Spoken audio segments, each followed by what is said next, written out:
नमस्कार, हमारा नाम है समरीन और आपने देखना शुरू कर दिया है लाइव सिटीज।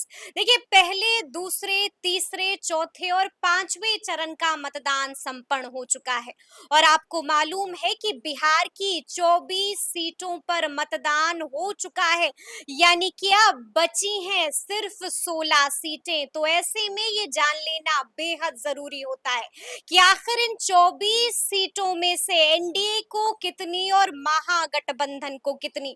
तो आज हम इसी सियासी मुद्दे पर सीधी बातचीत करेंगे सीनियर जर्नलिस्ट अरुण पांडे जी से। सबसे पहले बहुत शुक्रिया बातचीत। धन्यवाद आपको भी।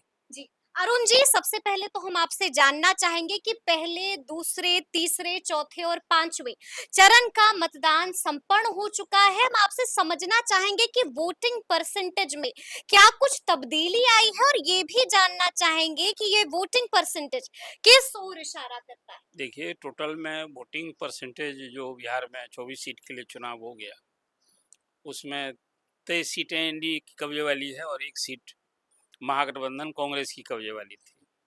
अब जो 5 चरण में चुनाव हुए हैं, इसमें वोटिंग परसेंटेज तो लो ही रहा। कोई सभी चरणों में लो रहा। एक दो कंस्टिट्यूंसी में थोड़ा आप संतोष की बात कही जा सकती है। जो कल 5वें चरण में मतदान हुआ, उसमें चाहे मुजफ्फरपुर की बात करें और फिर तो कुल मिला-जुला कर लो परसेंटेज वोटिंग का होना, ये जो रूलिंग दल होता है ना, उसके लिए ये परेशानी का सबब बनता है। यानी कि एनडीए के लिए हाँ, परेशानी का सबब। बिल्कुल। तो अभी जो 24 सीट के लिए चुनाव हुआ है, देखिए, भले ही लोकसभा के पिछले चुनाव में एनडीए ने 40 सीटों में 39 सीटें जीती थी और जैसा अभी आपने बताया हमने अभी कि 5 चरणों के चुनाव हो गए, जिसमें 24 सीट के चुनाव हुए, इसमें 21 सीट विपक्ष की, किशनगंज की सीट, बाकी तो 23 सीटें इंडिया की कब्जे वाली थी। अब वो सवाल आपने अपनी चर्चा में एक सवाल उछाल दिया, हालांकि अभी मत की गिनती नहीं हुई है। जो फीडबैक मतगणना के दिन का या उसके पहले जो एक वहाँ का उन सभी क्षेत्रों में एक माहौल रहा है, तो फिलहाल ये कहा जा सकता है कि वो 23 सीटें जो एनडीए की जीती हुई सीटें हैं, वो सभी 23 पर फिर जीत बरकरार रखना, मुझे लगता है कि उसमें यदि आप यस और नो में सवाल करेंगी तो मैं नो कहूँगा। आप नो कहिएगा। हाँ, कि वो जी। 23 की सभी 23 सीटें एनडीए जीतेगी, ऐसा नहीं कहा जा सकता है। भले ही एनडीए दावा कर रहा हो कि हम 40 में 40 जीतेंगे, बिल्कुल, तो बिल्कुल। अभी होने से रहा। एक चुनाव के पहले तो पार्टी कहेगी ही उसी तरह से, जैसे विपक्षी कह रहा है, विपक्ष महागठबंधन कह रहा है कि भई हम इस बार 40 में 40 जीतेंगे। तो दोनों के ये दावे सिर्फ अपने कार्यकर्ताओं का मनोबल बढ़ाने के लिए और मतदाताओं का भरोसा जीतने के लिए ऐसी बात की जाती है। चुनावी परिदृश्य जो है इस बार टोटलिटी में आप बात करें, अब 16 सीटों के लिए चुनाव बाकी रहे हैं 2 चरणों में, जो आने वाला 2 चरण है, छठा और सातवां, उसमें 8-8 सीटों के लिए चुनाव होंगे। तो कुल मिला-जुला कर एक तस्वीर बिहार की यही है।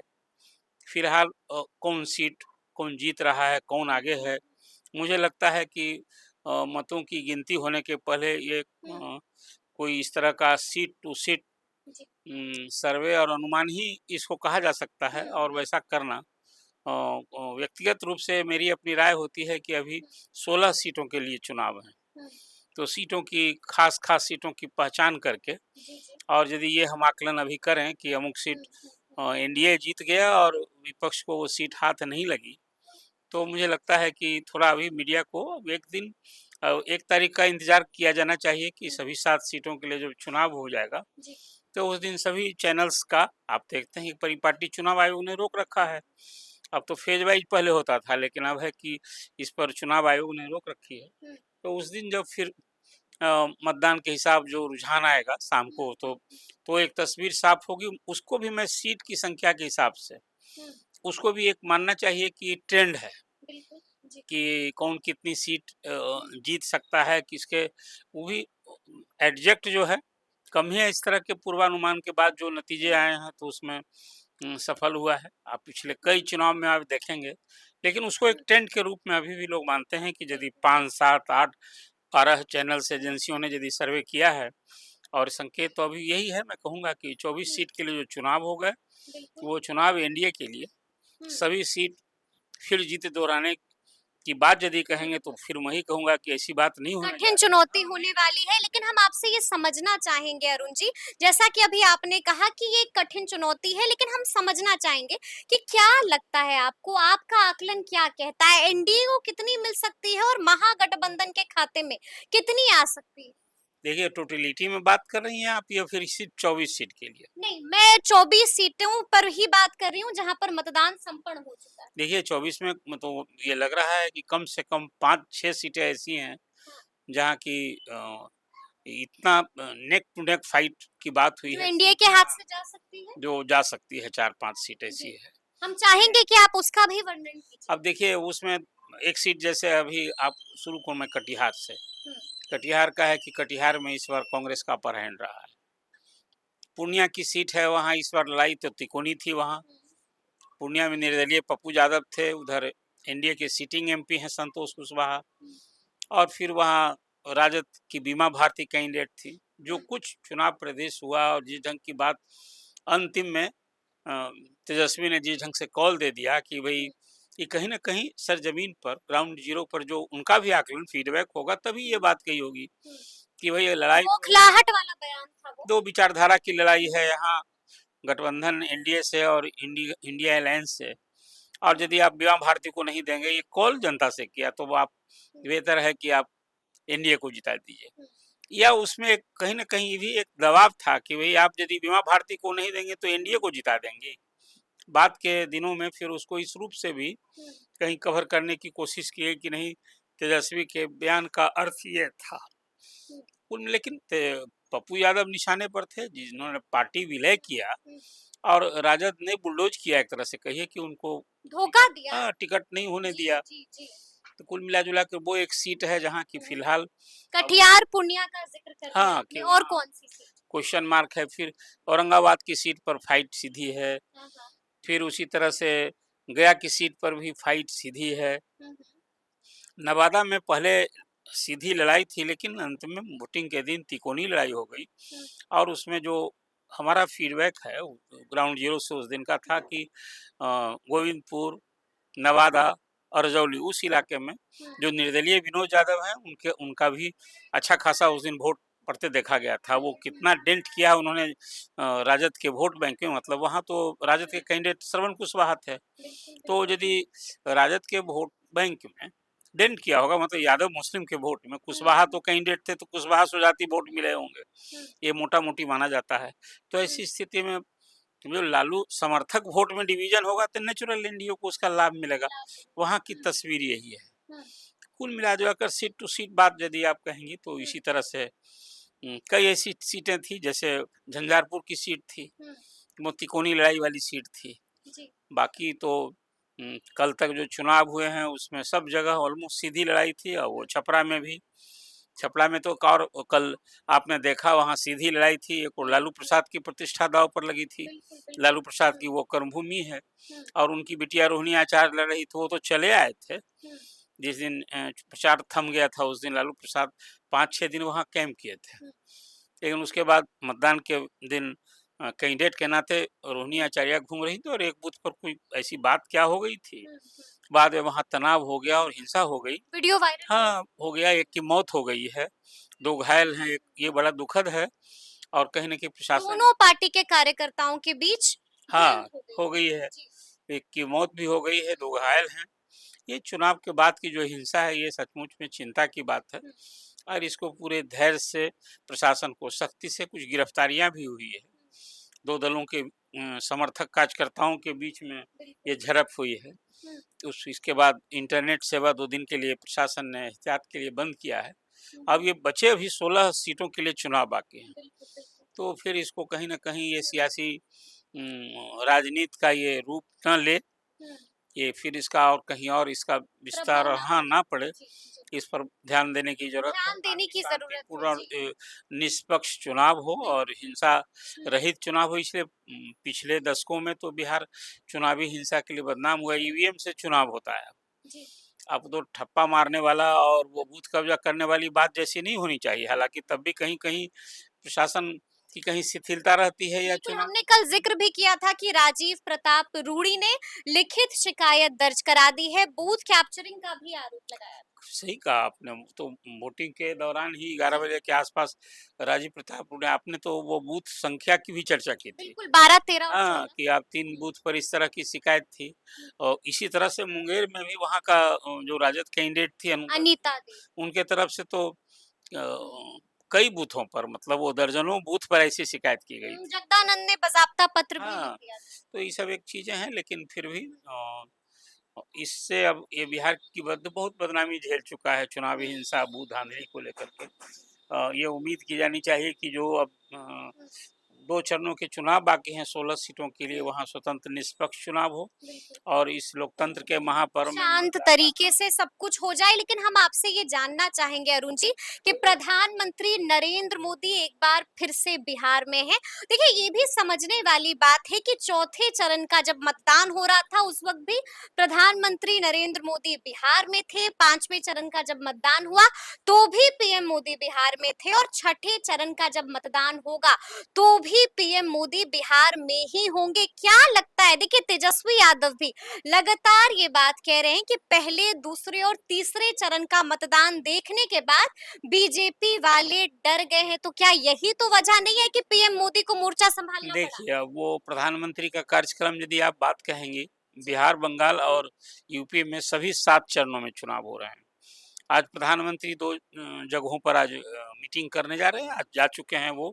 एक मोतिहारी में आज पहली सभा होगी और इसके बाद महाराजगंज लोकसभा क्षेत्र के गुड़िया टोली। गोरिया कोठी में गुड़िया वहाँ मीटिंग होने वाली है। यहाँ से फिर वो प्रयागराज जाएँगे और फिर वहाँ भी सभा उनकी आज है और फिर शाम को बनारस में महिलाओं का महासम्मेलन कहिए 25,000 महिलाओं का वहाँ सम्मेलन होने जा रहा है। शायद ये इस तरह का बीजेपी की ओर से एक अभिनव प्रयोग है, जिसमें महिलाओं का सम्मेलन है, महिलाएं ही कंडक्ट करेंगी, सिर्फ प्रधानमंत्री का वहाँ संबोधन होना है और उसमें चुनाव जीतने के मंत्र और सभी बूथ लेवल पर जो महिलाओं का योगदान, महिलाओं की भागीदारी, ये सब विषय पर जैसे आपने देखा कि कल प्रधानमंत्री ने यहाँ लगभग 2 घंटे की बैठक यहाँ अपने प्रमुख कार्यकर्ता के साथ पटना बीजेपी के कार्यालय में पहली बार प्रधानमंत्री कोई प्रधानमंत्री अपनी पार्टी में अटल जी भी हुए थे, लेकिन कल नरेंद्र मोदी भाजपा के प्रदेश कार्यालय में थे और लगभग 2 घंटे की बैठक की और उसमें चुनाव जीतने के मंत्र बताए और सबसे था कि बूथ जीतो तो चुनाव जीत गए और तब की बूथ पर अधिकाधिक वोटर्स वहां जाएं, ये इस मंत्र को उन्होंने बहुत जोर डाला और सचमुच जो बीते 5 चरणों के चुनाव हुए हैं उसमें कुछ राज्यों में संतोषजनक चुनाव, जैसे आप देखिए एक लंबे अंतराल के बाद कश्मीर की बात हुई कि बारामूला में जहाँ बिल्कुल वो क्षेत्र कैसा डिस्टर्ब क्षेत्र था, वहाँ अच्छी वोटिंग हुई, पूरे देश ने इसको सराहा और 370 समाप्त होने के बाद वहाँ चुनाव हुआ था। तो इस तरह से एक उम्मीद की ना प्रधानमंत्री का पहले से ही जब चुनाव की घोषणा हुई थी तो 16 जगह उनकी मीटिंग होगी ये तय हो गया था। उसमें एक रोड शो हुआ और आज जो 2 मीटिंग होगी तो 13 मीटिंग उनकी हो जाएगी, फिर वो 23 को आ रहे हैं। उस दिन 3 मीटिंग उनकी होनी है, उसके बाद एक और मीटिंग पर वो आने वाले हैं। तो ये अब विपक्षी दल तो इस तरह से कहेगा कि डरना, देखिए बिहार एनडीए के लिए कितना आशातीत सफलता ऐसी मिले, 40 सीट में 39 सीटें जीती थी। आप बताइए कोई एनडीए रिस्क लेगा क्या कि भाई इस बार यदि 400 के पार होना है तो उसमें 40 का भी योगदान होगा। अब 39 जीती हुई सीट है तो नेचुरल है कि देखिए क्लास में जो फर्स्ट करता है ना उसको और कड़ी मेहनत करने की जरूरत होती है। तो मैं समझता हूँ एनडीए अपनी पूरी ताकत लगा रखी है और देखिए खुद प्रधानमंत्री 16 तो मीटिंग होनी ही तय है, अब तो 16 से 17 होगा, 16 तय है पहले, अब जो होना है फिर लेकिन इसके बाद इसी बीच अरुण जी, बड़ी खबर मोतिहारी से आ रही है। मोतिहारी जहां पर आज पीएम मोदी की चुनावी सभा होने वाली है। कौन सी ऐसी खबर आ रही है कि अफरा तफरी और हड़कंप मच नहीं गया है? देखिए जब कहीं प्रधानमंत्री का कार्यक्रम होता है तो जी। पुलिस अधिक सक्रिय होती है, पुलिस तत्पर होती है और सुरक्षा व्यवस्था जो चाक चौबंद व्यवस्था की जाती है। तो जानकारी मिली कि कहीं छापेमारी में कुछ आग्नेयास्त्र बरामद हुए हैं, तो ये तो पुलिस की 4 तत्परता पिस्टल और 20 गोली बिल्कुल। बरामद हुए। तो कहीं ये तो अब देखिए ये पुलिस के लिए सफलता की बात है और जब प्रधानमंत्री वहाँ तो ये चौकसी में सब कुछ बिल्कुल। हुआ, जी, जी, जी। है ना? बिहार में तो कोई बड़ा षड्यंत्र तो नहीं देखिए था? पटना, अब ये तो बाद में बात तो पहले ही कोई षड्यंत्र रहा भी होगा तो पहले ही ना भांडाफोड़ हो गया? भंडाफोड़ हो गया है। देखिए प्रधानमंत्री की सभा बिहार, तो उस मामले में आपको याद होगा पटना की सभा, हुँ, कि पटना की सभा में जब वो प्रधानमंत्री बनने ही वाले थे, हुँ। गांधी तब हाँ, मैदान, गांधी मैदान में क्या बॉम्ब हुआ था, ब्लास्ट। हाँ, जी। इसलिए वो प्रधानमंत्री की जब सभा होती है तो इस तरह से चौकसी होती है, और पुलिस ने यदि प्रधानमंत्री के कार्यक्रम के पहले वहाँ छापेमारी में इस तरह से पिस्टल्स और गोली। गोली बरामद की है, तो ये एक सफलता संतोष की बात है कि पहले कोई इस तरह का जो एंटी सोशल एलिमेंट है या कोई और इरादे से कोई बात होगी तो उसका भंडाफोड़ हो गया और पुलिस सीज कर ली है। जी। चलिए एक आखिरी सवाल है मेरा अरुण जी आपसे। देखिए 16 सीटों पर मतदान बचा हुआ है यानी कि होना है। क्या लगता है आपको क्या होगा? देखिए कुल मिला जुला कर जो जी। मैंने टोटलिटी में पहले ही आपसे हुँ, चर्चा की थी कि बिहार में इस बार के चुनाव, जो 18वीं लोकसभा का चुनाव है, हुँ, न सिर्फ बिहार बल्कि बिहार में सभी सीट जीतने की जहां हुँ। एनडीए के लिए चुनौती है, उसी तरह से यूपी में भी तो है। 80 लोकसभा सीट वाले बिहार में, ये यूपी यूपी में में। जहां खुद प्रधानमंत्री वाराणसी से हुँ, उम्मीदवार हैं, फिर चुनाव लड़ रहे हैं, तो वहाँ 62 सीटें मिली थी पिछले चुनाव में। इस बार हुँ। है कि वहाँ 70 से अधिक और 74-75 सीट हम जीते हैं, बिल्कुल। ये दावा है वहाँ। विपक्ष भी उसी तरह से, अखिलेश यादव का मैंने बयान देखा, उनका दावा था कि हम लोग तो यूपी में 79 सीट जीत रहे हैं, हुँ, एक ही सीट हुँ। वो उनकी गिनती में बची है, शायद वो कहा नहीं, लेकिन वो वाराणसी की सीट वाराणसी हो की बात सकती है। कर रहे हैं। जी। तो एनडीए के लिए न सिर्फ बिहार चुनौती है, हुँ, यूपी भी चुनौती है, महाराष्ट्र चुनौती है, हुँ, और जहाँ-जहाँ कांग्रेस शासित राज्य हैं, तेलंगाना, तो ऐसे राज्यों में भी हुँ। चुनौती है, वेस्ट बंगाल में भी चुनौती है। लेकिन बिहार की जो 16 सीटें बची हुई हैं अरुण जी, क्या लगता है कहाँ पर कौन मजबूत स्थिति में ऐसी कौन-सी सीट है जहाँ पर महागठबंधन एनडीए को पानी पिला देगा?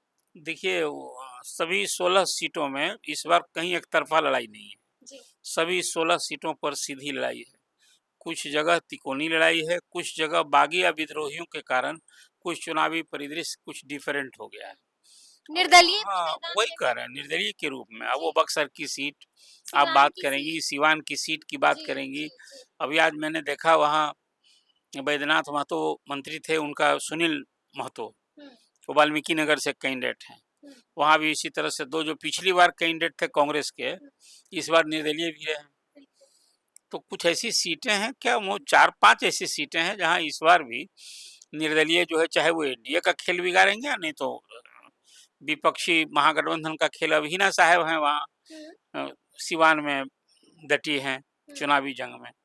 ये सवाल यदि और होगा आज तो पीएम मोदी तो गुड़िया कोठी में भी जा होंगे रहे हैं, ही। हाँ, वो लेकर भी जा महाराजगंज रहे हैं। लोकसभा और सिवान जिला है। हाँ, वो बॉर्डर है, जी, वहाँ आप जा रहे हैं, प्रधानमंत्री आज वहाँ उनका संबोधन होना है। अब वहाँ आप भी जानते हैं कि इस बार सिवान में जदयू ने अपना कैंडिडेट बदल दिया है। तो कुल मिला-जुला कर एक तस्वीर जो बनी है, ये 16 सीट तो सभी एनडीए की सीटें हैं, एनडीए के खाते वाली सीट हैं। बिल्कुल। ये सारी सीट बचाना, हुँ, अब उसी तरह से राजद जो है फिर एक नया सामाजिक समीकरण साथ करने के साथ जो भरसक कोशिश है, उसमें एक सीट वैशाली भी है ना। बिल्कुल, जी। और वैशाली में देखिए वहाँ सीधी लड़ाई है इस बार। हुँ, एक ओर मुन्ना शुक्ला हैं, दूसरी ओर वीणा देवी हैं। तो कास्ट देखिए कुल मिला-जुला कर इस चुनाव में हुँ, जाति आधार पर ही मुद्दे गौन हो गए हैं। जाति आधार पर ही भले मैं देखता हूँ रोज तेजस्वी जी। बिहार के मुद्दे उछाल रहे हैं, लेकिन बिल्कुल। अंत तक फिर वही संविधान खत्म हो जाएगा, आरक्षण हुँ, खत्म हो जाएगा, विशेष और राज्य का दर्जा विशेष का कब राज्य की मिलेगा? वह कब मिलेगा। तो अभी जब 10 साल सरकार, का हिसाब कब मैं तो देंगे? अभी कल था एक जगह चर्चा में, मैंने बात जी, कही कि जो भले आज नीतीश कुमार के साथ राजपाट हुँ, में रहते हुए जी, तेजस्वी 17 महीने में जो नौकरी को एजेंडा बनाया उसकी उपलब्धि गिनाते हैं, लेकिन ये सवाल संपूर्ण दलों के लिए है। कभी क्या सारे दल जिस तरह से जातीय सर्वे कराने के लिए प्रधानमंत्री के यहाँ एक बड़ा शिष्टमंडल गया था, हुँ, हुँ, बिहार को विशेष पैकेज मिले, हुँ। इसके लिए कभी कोई बिल्कुल, शिष्टमंडल गया। बिल्कुल, बिल्कुल। पटना यूनिवर्सिटी को केंद्रीय विश्वविद्यालय का नहीं बनना, हुँ, मैं मानता हूँ कि ये राजनीति की भेंट चढ़ी है। हुँ। पटना मुख्यमंत्री विश्वविद्यालय ने तो हाथ जोड़ लिए थे ना किया प्रधानमंत्री था, के फिर भी सामने। नहीं हुआ। जी। अब तो उसके बाद एक तरह से कहिए कि प्रधानमंत्री ने जो कुछ बातें की, हुँ, वो तो एक ठुकरा ही दिया एक तरह से कि पहले क्या कुछ कीजिए तो नेशनल क्या सेंट्रल क्या उससे भी बड़ा बन जाएगा। मैंने मैंने मुझे बहुत हैरानी हुई, उस मीटिंग में गया था, कवर भी किया था उस मीटिंग को मैंने। तो कुछ ऐसी बातें हैं बिहार में। अब वो एम्स का जमीन को लेकर के चला गया, विक्रमशिला एक एक दूसरा तीसरा ये केंद्रीय विश्वविद्यालय बना गया होता। अभी तक लैंड का वहाँ कहाँ होगा वो फाइनल नहीं हुआ। उसके लिए 400 यानी कि मुद्दे गौन हो चुके हैं। मुद्दे नहीं हैं इस बार देखिए। जी। अब काश ये मुद्दा बनता। मैं काश तो मुद्दा मानता हूँ बनता। कि महँगाई, बेरोज़गारी बिहार तो मज़दूर है वह ना। बिल्कुल, तो मतलब अब देखना होगा कि आगे-आगे क्या कुछ होता है, लेकिन तफ़सील से हम लोगों ने चर्चा की है, तो ये पूरी बातचीत आपको कैसी लगी है?